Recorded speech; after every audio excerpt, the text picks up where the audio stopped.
Umr Lochini studiyasi namoyish etadi. Xalq va qonun vatan uchun sofdil, odilona xizmat qilgan holda bir yoqadan bosh chiqarib bir kuch bo'laylik. Men Uristemov Murat Rizbekovichman. O'zbekiston Respublikasining Qo'shtirnoq ichidagi xo'rlangan fuqarosiman. Rahbar shifokorlarimiz mana tuman shifokorlarimizning oyligini, mana sizni oyligingiz qancha? Siz qancha oylik olasiz? Qo'lingizga oladiganingiz mana hammasi bor. 5,5 million olasiz. Bemor ham ko'rasizmi? Bemor bilan ham davolaysizmi, gaplashasizmi? Shu bemorga agar mehr bilan davolab, to'g'ri yondashsangiz, men ham operatsiya qilaman, men ham operatorman. Rozi bo'lib, o'zi sizga barakasini berib ketadi. So'ramasangiz ham, to'g'rimi? So'ramasangiz ham o'zi berib xursand bo'lib ketadi.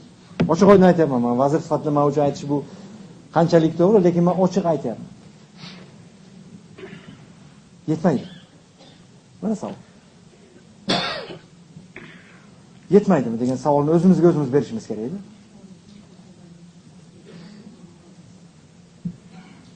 Men qonunga bo'ysunuvchi, chiziqcha, itoatkor, qovus ichida talabchan bo'lishga majbur fuqaroman.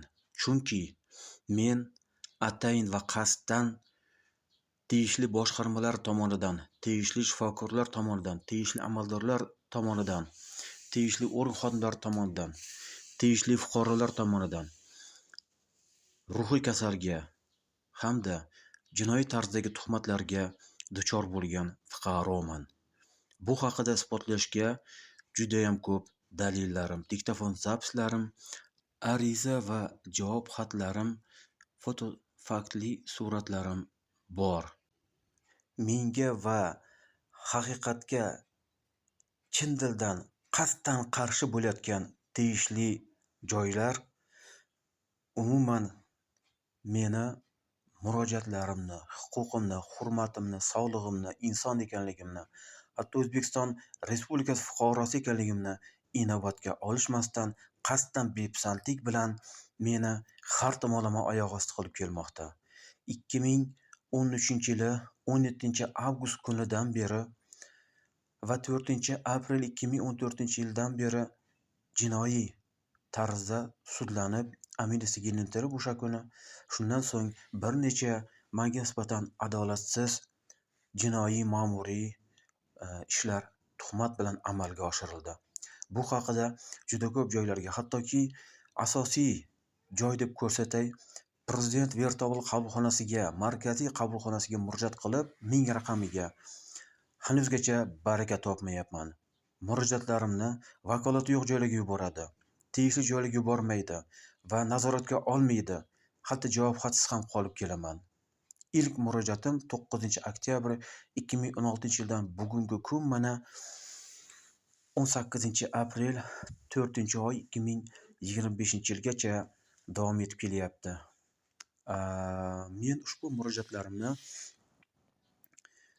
umuman tayinli natijasiz ko'rib kelmoqdaman. Bu adolatdanmi?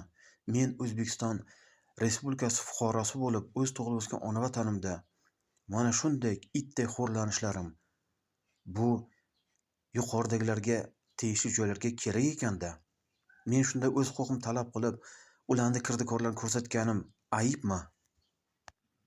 Men haqiqat izlash maqsadim emas, mening oliy maqsadim tuhmat bilan qoralangan nomimni oqlash bor yo'g'i. Bu yo'lda iloji yo'q ularni kirdikorlarini fosh qilishga majburman. Chunki oqlanishim uchun ularning asl basharalarini ko'rsatishim kerak. Chunki men ularni ko'rsatmasam, hech kim meni oqlab bermaydi-da. Qolaversa, ular oqlanishi uchun kamida 10 millionta amaldorni ko'rsatishim kerak. Ularning soni 10 million oshiq. Eng boshida eng katta lavozim deb ko'rsatadigan bo'lsam, sobiq Milliy xavfsizlik raisi Inoyatov Rustam Rasulovich 4 ta javob xatimga, arizamga javob xati bermagan. Bittasini aytmay qo'ya qolay. Inoyatov Amrulla Shodiyevich esa meni 3 ta xatim arizamga, dadamni 3 ta arizasiga javob xati bermasdan arizamizni vakolati yo'q joylarga yuborib, shaxsan o'zidan talab qilib 1003 raqamga qo'ng'iroq qilib murojaat qilsam-da, javob xatisiz qoldim. Eshitsam 1-yanvar 2024-yili 1003 raqamiga qo'ng'iroq qilgan bo'lsam, 4-yanvar kuni 4 kundan keyin ishdan olingan emish. Va ushbu murojaatim baribir javobsiz qoldi. Umuman men juda ham ko'p adolatsiz ishlarga ro'baro kelyapman tug'ilib o'sgan ona vatanimda. Qonun har doimgidek tegishli insonlar aytganidek qonun amaldorlarga ishlamaydi, fuqarolarga qarshi ishlaydi. U fuqaro haqmi, nohaqmi, baribir fuqaroga nisbatan bosim, zug'um, tuhmat, nohaqlik bilan ko'proq ishlaydi. Oddiy fuqaro bo'lib, qaysi moddalarni buzganligini ko'rsatsam, ba'zi bir insonlar menga, amaldorlar shunaqa tushuntiradi: siz moddalarni yozmang deydi. Odamlar psixikasiga tegasiz deydi. E'tibor bering. Ular qonunda yozsa mayli ekanda biz fuqarolarga. Biz moddalarni ular buzganligini ko'rsatib yozsak, ularga og'ir botadimish. Hattoki shunaqa gaplarga ham ro'para keldim. Bu gapni bekor aytmayapman. Bu asli aytilish shart kerak bo'lgan gap emas, lekin mana shu joyda aytib o'tishim kerak. Hatto ular qonunda bizga ko'rsatib yozsa bo'lar ekan, biz ularga qaysi modda buzganligini ko'rsatib yozsak bo'lmas ekan. Inson huquqlari nahotki shunchalik bizni tug'ilib o'sgan ona vatanimizda mana shunchalik ortda va oyoq ostida bo'lib kelyapti. Bu haqida yurtboshimiz janob Shavkat Mirziyoyev Miromonovichga 11-aprel kuni YouTube orqali murojaat qildim. Chunki shu paytgacha qilgan prezident vertolyot qabulxonasiga, oldin devonxonasiga qilib xatlar berib men baraka topmadim. Keyin qo'ng'iroqlar qilib baraka topmadim. Mana hozir esa endi YouTube orqali murojaat qilyapman, lekin hali 11-aprel 2025-yilga YouTube orqali qilgan murojaatimga prezidentimiz hali menga qo'ng'iroq qilmayapti. Men bir chin haqiqatni aytib o'tmoqchimanki, 21-may 2016-yili bir oy attido tekshirilganimda ruhan sog'lom topilgan edim. Shundan so'ng Inat Rustam Rasulovdan 25-iyul 7-oy 2017-yili 1000 raqamiga qo'ng'iroq qilib shikoyat qoldirganimda 10 kunga bormasdan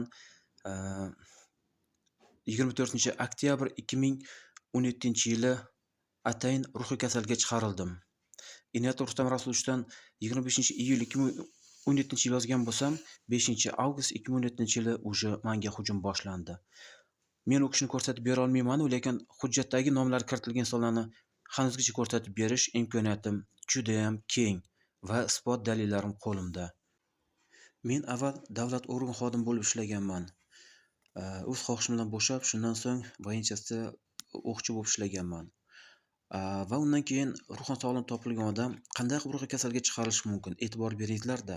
Umuman tug'ilib o'sgan ona vatanim O'zbekiston Respublikasida shunchalik xo'rlanmoqdamanki, ularga shunchalik o'yinchoq bo'lyapmanki, meni huquqim, hurmatim, inson ekanligim umuman inobatga olindi.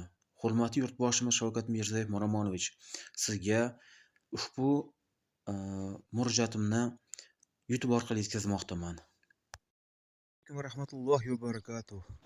Xayrli kun, hammaga alangili salom. Kunlaringiz xayr barakatli bo'lsin. Bugun 10-aprel 4-oy 2025-yil. Soat 10:48. Ushbu mahalla Toshkent viloyati Chinoz tumani Tillobod Mufiya mahallasi. Bugun 18-aprel 2025-yil.